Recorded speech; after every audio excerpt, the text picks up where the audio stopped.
Hola, voy a dar continuación a la lectura El mito de Sísifo.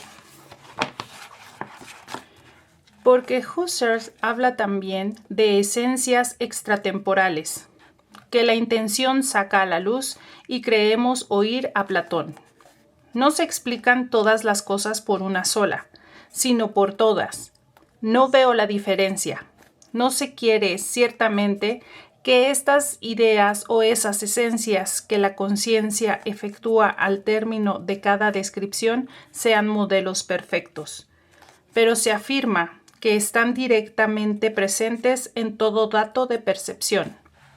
Ya no hay una sola idea que lo explica todo, sino una infinidad de esencias que dan sentido a una infinidad de objetos. El mundo se inmoviliza, pero se aclara. El realismo platónico se hace intuitivo, pero sigue siendo realismo. Kierkegaard se abismaba en su Dios.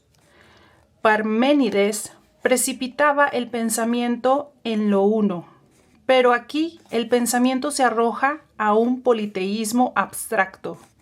Más aún, las alucinaciones y las ficciones también forman parte de las esencias extratemporales.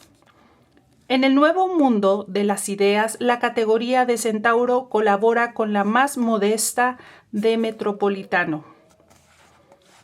Para el hombre absurdo había una verdad, al mismo tiempo que una amargura. En esta opinión puramente psicológica de que todos los rostros del mundo son privilegiados.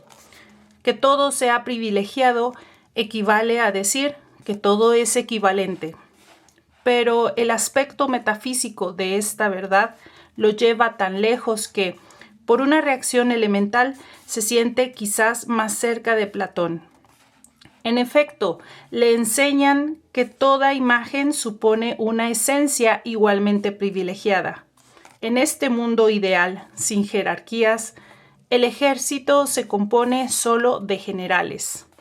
La trascendencia había sido eliminada, sin duda, pero un brusco giro del pensamiento vuelve a introducir en el mundo una especie de inmanencia fragmentaria que restituye al universo su profundidad.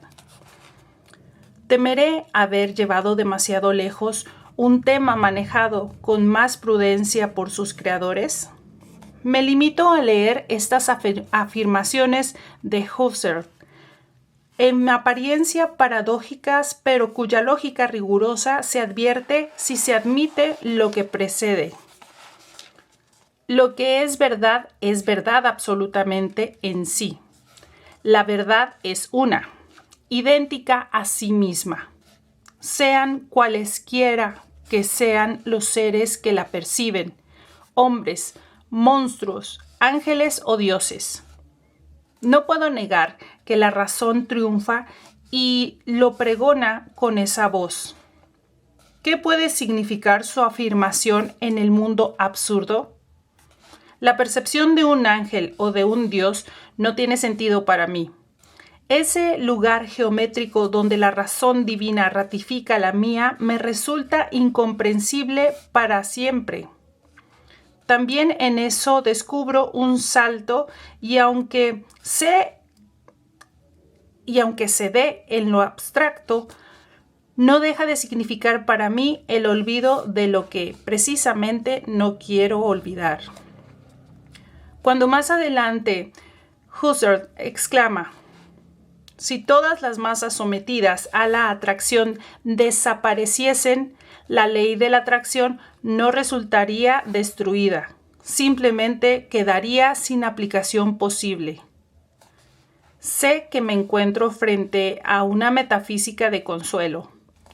Y si quiero descubrir el recodo donde el pensamiento abandona el camino de la evidencia, no tengo más que releer el razonamiento paralelo de Husserl a propósito del espíritu. Si pudiéramos contemplar claramente las leyes exactas de los procesos psíquicos, estas se mostrarían tan eternas e invariables como las leyes fundamentales de las ciencias naturales teóricas, y por ende serían válidas aunque no hubiera ningún proceso psíquico.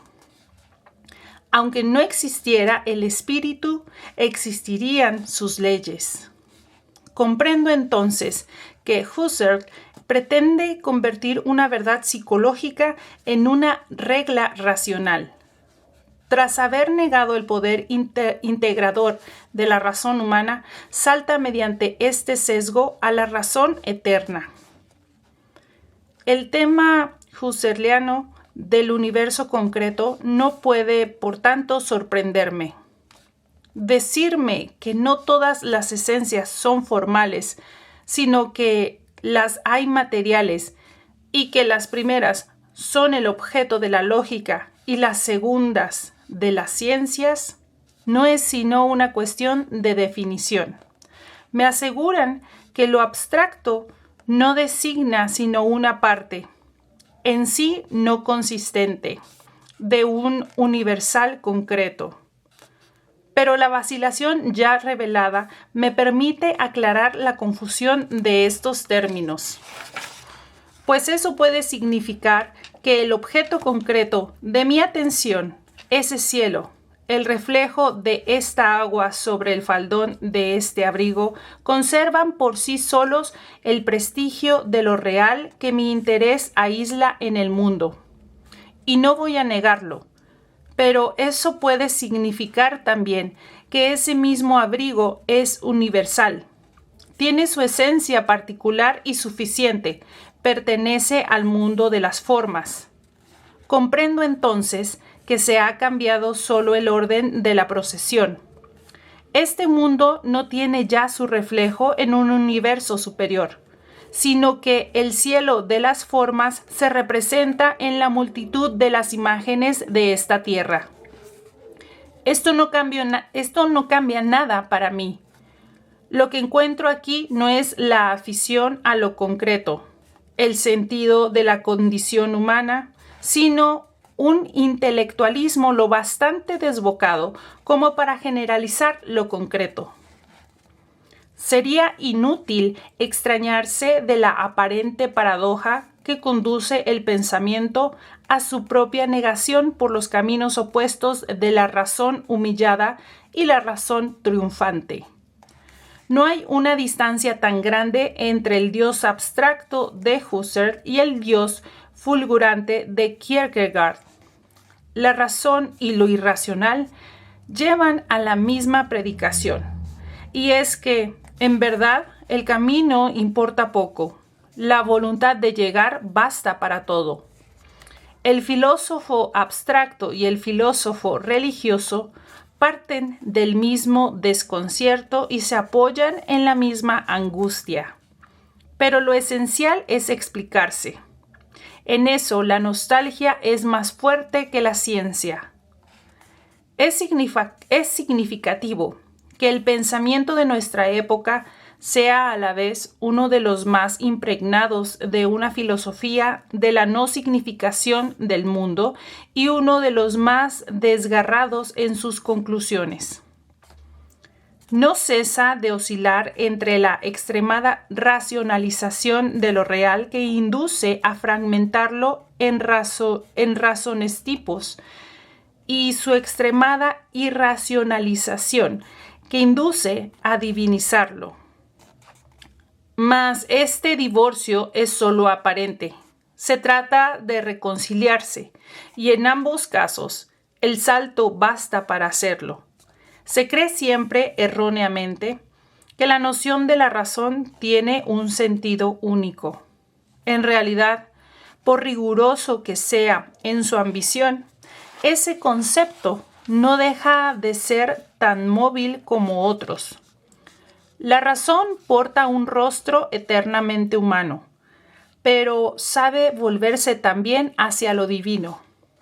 Desde Plotino, el primero que supo conciliarla con el clima eterno, ha aprendido a apartarse del más caro de sus principios, que es la contradicción, para incorporar el más extraño, completamente mágico, de participación. Es un instrumento de pensamiento y no el pensamiento mismo. El pensamiento de un hombre es ante todo su nostalgia. La razón, al igual que supo aplacar la melancolía plotiniana, da a la angustia moderna los medios de calmarse en los decorados familiares de lo eterno. El espíritu absurdo tiene menos suerte. El mundo no es para él ni tan racional ni irracional hasta ese punto. Es irrazonable y nada más que eso. La razón en Husserl termina por no tener límites. Lo absurdo fija, por el contrario, sus límites, puesto que la razón es impotente para calmar su angustia. Kierkegaard, por otra parte, afirma que un solo límite basta para negarla. Pero lo absurdo no va tan lejos. Para él, ese límite apunta solamente a las ambiciones de la razón. El tema de lo irracional, tal como lo conciben los existencialistas, es la razón que se enreda y se libera negándose. Lo absurdo es la razón lúcida que comprueba sus límites. El hombre absurdo reconoce sus verdaderas razones al término de este difícil camino. Al comparar su exigencia profunda con lo que le proponen entonces, siente de pronto que se va a desviar. El universo de Husserl, el mundo se clarifica y ese apetito de familiaridad que reside en el corazón del hombre se vuelve inútil. En el Apocalipsis de Kierkegaard, ese deseo de claridad debe negarse si quiere ser satisfecho. El pecado no consiste tanto en saber, a ese respecto todo el mundo es inocente, como en desear saber.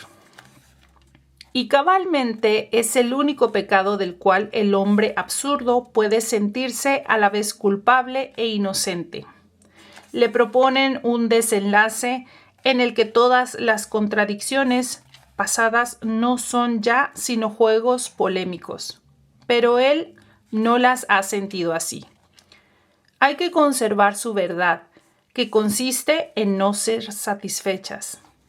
No quiere predicación. Mi razonamiento quiere ser fiel a la evidencia que lo ha despertado. Esa evidencia es lo absurdo. Es el divorcio entre el espíritu que desea y el mundo que decepciona. Mi nostalgia de unidad. El universo disperso y la contradicción que los encadena. Kierkegaard suprime mi nostalgia y Husserl reúne ese universo. No es eso lo que yo esperaba. Se trataba de vivir y de pensar con esos desgarramientos, de saber si había que aceptar o rechazar. No puede tratarse de disfrazar la evidencia, de suprimir lo absurdo negando uno de los términos de su ecuación. Es preciso saber si se puede vivir en él o si la lógica ordena que se muera de él.